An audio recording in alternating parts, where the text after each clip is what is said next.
Bismillahirrahmanirrahim. Assalamu alaikum dear students. My name is Aisha Salim.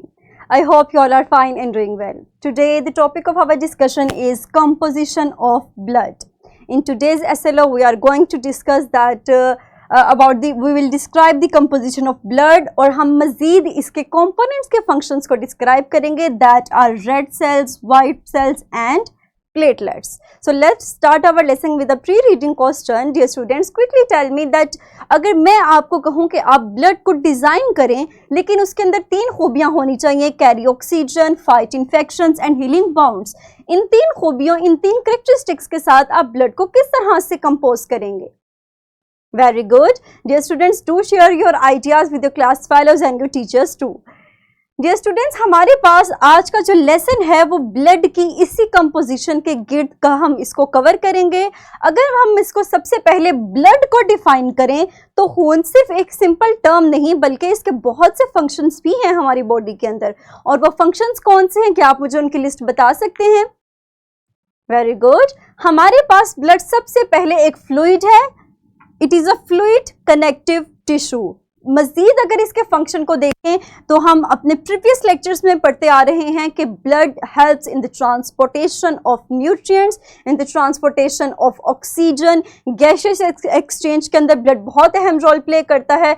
उसके अलावा ये body से वेस्ट प्रोडक्ट्स को भी कलेक्ट करता है। मज़ीद अगर हम देखें तो ये हमारी बॉडी को पैथोजन से यानी हार्मफुल फॉरेन सब्सटेंसेस से प्रोटेक्शन भी प्रोवाइड करता है। तो ये वो तमाम फंक्शंस हैं जो ब्लड हमारी बॉडी के अंदर परफॉर्म कर रहा है।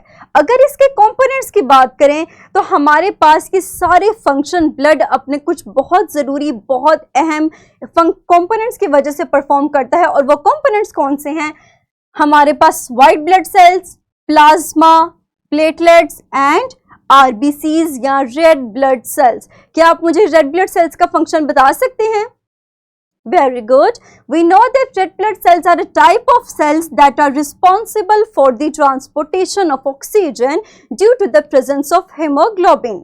उसके बाद अगर प्लेटलेट्स की बात करें तो हम जानते हैं कि प्लेटलेट्स हमारे पास ब्लड की क्लॉटिंग में हेल्प करते हैं। किसी भी किस्म का जख्म हो उसको हील करने के लिए हमारे पास प्लेटलेट्स बहुत अहम रोल प्ले करते हैं। उसके अलावा हमारे पास जो थर्ड चीज़ है वो है प्लाज्मा की। डियर स्टूडेंट्स, याद रखिए कि प्लाज्मा हमारे पास सिर्फ एक फ्लूइड नहीं बल्कि इसके अंदर वेरियस एंजाइम्स या प्रोटीन्स भी मौजूद हैं। उसके अलावा हमारे पास जो फोर्थ फैक्टर है, फोर्थ जो कंपोनेंट है वो है वाइट ब्लड सेल्स। हमारा जो आज का मेजर लेक्चर है वो बेस करेगा वाइट ब्लड सेल्स की उन्हीं टाइप्स के अंदर। अगर हम इसकी टाइप्स की बात करें तो वाइट ब्लड सेल्स में हमारे पास सबसे पहले आते हैं न्यूट्रोफिल्स। याद रखिए न्यूट्रोफिल्स हमारे पास ग्रेन्युलोसाइट्स हैं। What are granulocytes? Dear students, granulocytes हमारे पास हम उन सेल्स को कहते हैं जिनके अंदर ग्रेन्यूल्स मौजूद होते हैं, और ये ऐसे ग्रेन्यूल्स हैं जो कि सर्टेन एंजाइम्स और प्रोटीन्स रखते हैं जो कि पैथोजेंस की या फिर हार्मफुल सब्सटेंसेस को डिस्ट्रॉय करने में मदद देते हैं। तो neutrophil is also a granulocyte. उसके बाद हमारे पास आते हैं बेसोफिल्स।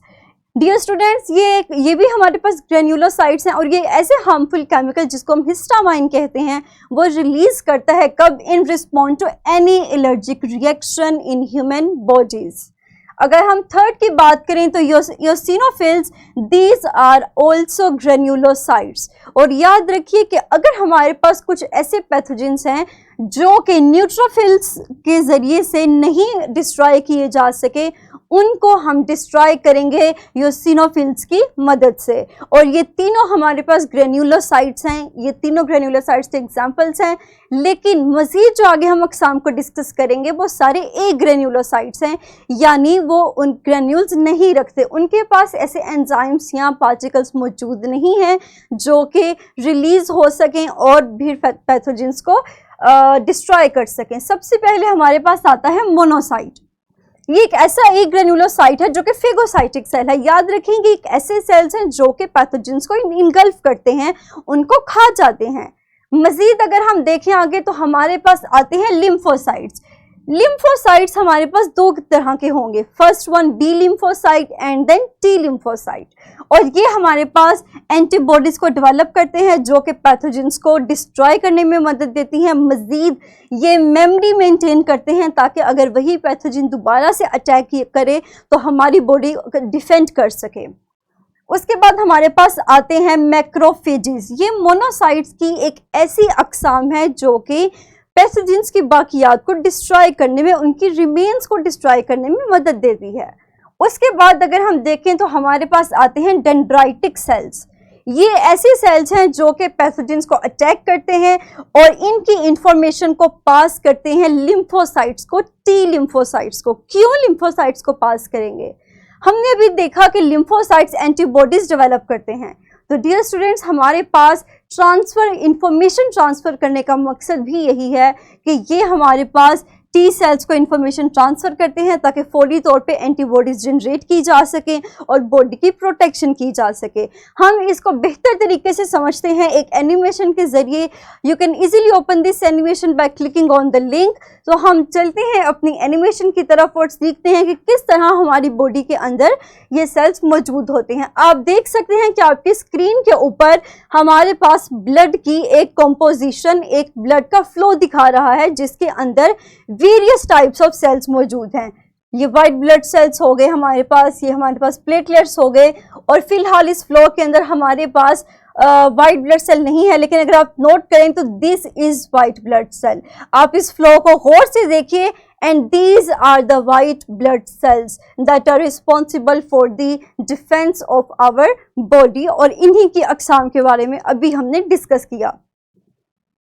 फर्दर हम चलते हैं, ब्लड सेल्स को अगर हम सेपरेटली गौर से देखें तो आप देख सकते हैं कि हमारे पास जो रेड ब्लड सेल्स हैं वो इस तरह के होंगे, डिस्क शेप और सर्कुलर, और इन्हीं सेल्स का फंक्शन है कि ये हमारी बॉडी के अंदर ऑक्सीजन की इनटेक या कार्बन डाइऑक्साइड को बाहर निकालने का काम, इन तमाम कामों को सरअंजाम देने में मदद देते हैं। अगर हमारे पास रेड ब्लड सेल्स के अंदर किसी भी किस्म का खराबी या किसी भी किस्म की कोई भी ऐसी डिस्ट्रप्शन आ जाए तो हम अपनी बॉडी के नॉर्मल फंक्शन को, that is the exchange of gases, उसको सरअंजाम नहीं दे सकेंगे। So you can easily observe the structure by looking at picture. Very good. Next हम चलते हैं वाइट ब्लड सेल्स की तरफ।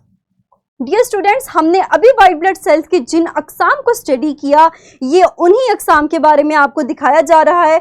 अगर आप गौर करें तो आप इजीली ऑब्जर्व कर सकते हैं कि हमारे पास basophils, eosinophils and neutrophils, these all are the 3 types of white blood cells that are granulocytes, that belongs to the category of granulocytes. और इनके अंदर हमारे पास ग्रेन्यूल्स मौजूद होते हैं जो कि वाइट ब्लड सेल्स को, पैथोजेंस को डिस्ट्रॉय करने में मदद देंगे। मजीद अगर आप देखें तो हमारे पास जो लिम्फोसाइट्स और मोनोसाइट्स हैं, ये ए ग्रेन्युलोसाइट्स हैं जो कि हमारे पास ए ग्रेन्युलोसाइट्स हैं और ग्रेन्यूल्स को नहीं रखते। इसके अंदर आपको फिलहाल डेंड्राइटिक सेल नहीं दिखाया गया, लेकिन हमारे पास डेंड्राइटिक सेल्स भी मौजूद होते हैं जो कि बॉडी को लिम्फोसाइट्स की मदद देते हैं ताकि एंटीबॉडीज को जनरेट किया जा सके। और अगर हम प्लेटलेट्स को देखें तो these are platelets and they are responsible for the clotting of blood in wound and helps the body in healing। और ये हमारी बॉडी में अगर मौजूद नहीं होंगे तो याद रखिए हमारी बॉडी में अगर किसी भी किस्म का जख्म लगेगा तो हम ब्लड के फ्लो को नहीं रोक सकेंगे। तो ये थे हमारे ब्लड की टाइप्स जिनको हमने स्टडी किया। अब हम वापस चलते हैं अपनी प्रेजेंटेशन की तरफ और मजीद अपने लेक्चर को फर्दर आगे प्रोसीड करते हैं। तो डियर स्टूडेंट्स, अगर हम अपने लेक्चर को सम अप करें तो आज हमने सीखा ब्लड के कुछ कंपोनेंट्स के बारे में, that are white blood cells, plasma, platelets and RBCs. और हमने देखा कि हमारे पास रेड ब्लड सेल्स ऐसी अकसाम है जो कि कैल्शियम के एक्सचेंज में मदद देती है। इसी तरह अगर प्लेटलेट्स की बात की तो मैंने कहा कि ये इस तरह के सेल्स हैं, डिस्क की तरह के सेल्स हैं जो कि ब्लड की क्लोटिंग में मदद देंगे। फर्दर हमने प्लाज्मा को डिस्कस किया और हमने कहा कि इसके अंदर nutrient, salt, water and certain enzymes, उसके अलावा सीरम लाइक एल्ब्यूमिन, उसके अलावा फाइब्रिनोजिन, ये तमाम चीज़ें मौजूद होती हैं।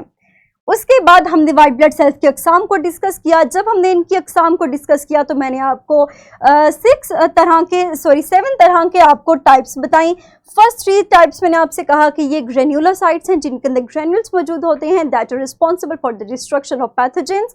दे contain certain enzymes that responsible for this function.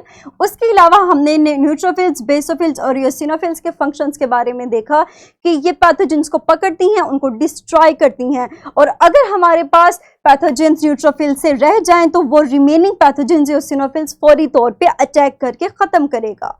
उसके बाद हमने जो रिमेनिंग टाइप्स पढ़ी ये थी हमारे पास ग्रेन्युलोसाइट्स की, और अगर इसमें हम मोनोसाइट को देखें और मैक्रोफेजेस को देखें तो ये हमारे पास मोनोसाइट की ऐसी अक़साम है जो कि पैथोजेंस को अटैक करती है। इनके अंदर ग्रेन्यूल्स मौजूद नहीं होते, और मज़ीद मैक्रोफेजेस हमारे पास पैथोजेंस की जो बाकियात होती हैं, उनके जो डेड रिमेन्स होते हैं, उनको ख़त्म करती है बॉडी से।